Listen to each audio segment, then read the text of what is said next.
नमस्कार, मी शनाया। आजचा विषय आहे 12 जिल्हा परिषदा आणि 125 पंचायत समित्यांची निवडणूक। राज्यातील 12 जिल्हा परिषदा आणि 125 पंचायत समितींच्या निवडणुकींचा कार्यक्रम 2 दिवसांपूर्वी राज्य निवडणूक आयोगाने जाहीर केलाय।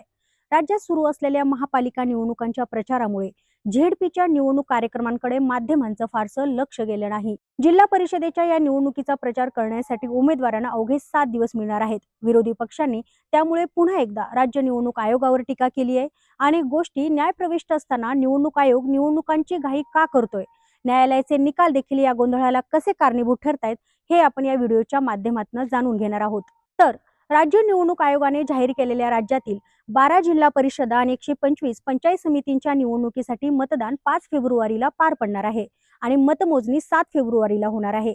या निवडणुकीसाठी 16 जानेवारीपासून उमेदवारी अर्ज भरता येणार आहे। अर्ज भरल्याची शेवटची मुदत ही 21 जानेवारी असणार आहे। 22 तारखेपासून अर्जांची छाननी सुरू होणार असून 27 जानेवारीला अर्ज वैध ठरलेल्या उमेदवारांची यादी जाहीर केली जाणार आहे। म्हणजे प्रचारासाठी अर्ज वैध ठरल्यानंतर 3 फेब्रुवारीपर्यंतचा प्रचार करता येणार आहे।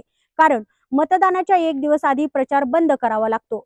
तब्बल 9 वर्षांनी होत असलेल्या महापालिका निवडणुकांचा प्रचार करण्यासाठी राजकीय पक्षांना आणि त्यांच्या उमेदवारांना अवघे 7 दिवस मिळणार आहेत। त्यामुळे राज्यात डिसेंबर महिन्यापासून सुरू असलेल्या स्थानिक स्वराज्य संस्थांच्या निवडणुकांना काही अर्थ उरलाय का, असा प्रश्न अनेक जाणकार उपस्थित करतायत।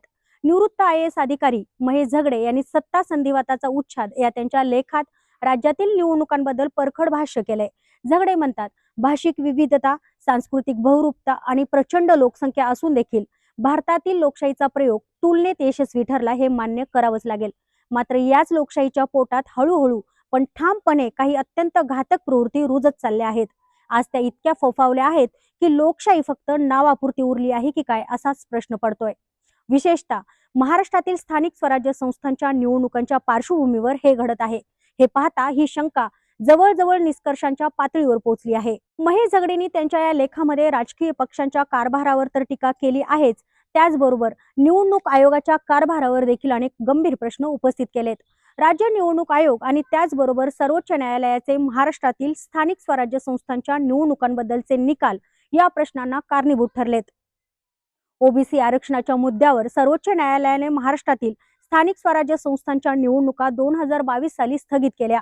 त्यावेळी राज्यात सत्तेवर आलेल्या महायुती सरकारला त्यावेळी निवडणुका होणं अडचणीचं वाटत होतं। त्यामुळे निवडणुका पुढे ढकलणं महायुतीला हवंच होतं।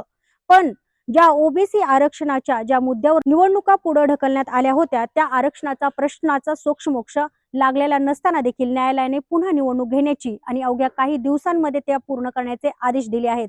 तेव्हापासूनच महाराष्ट्रात निवडणुकांचा पूर्ण विचका झालेला आपण पाहतो आहोत। नगर परिषदा, महापालिका आणि जिल्हा परिषदा या सर्व निवडणुका एकाच वेळी होणं अपेक्षित होतं। आतापर्यंत त्या एकाच वेळी होत आल्या होत्या। यावेळी मात्र निवडणूक आयोगाने डिसेंबर महिन्यात नगर परिषदा, जानेवारी महिन्यात महापालिका आणि फेब्रुवारी महिन्यात जिल्हा परिषदा आणि पंचायत समितींच्या निवडणुका घेतल्या। डिसेंबर मधील नगर परिषदेच्या निवडणुकांमधील काही नगर परिषदांच्या निवडणुका यावेळी पुढे ढकलण्याची वेळ निवडणूक आयोगावर आली आहे। तर राज्यातील आदिवासी बहुल जिल्ह्यामधील आरक्षणाचा प्रश्न सुटलेला नसताना देखील फक्त 12 जिल्हा परिषदांच्या निवडणुका घेण्याचा निर्णय घेण्यात आलाय।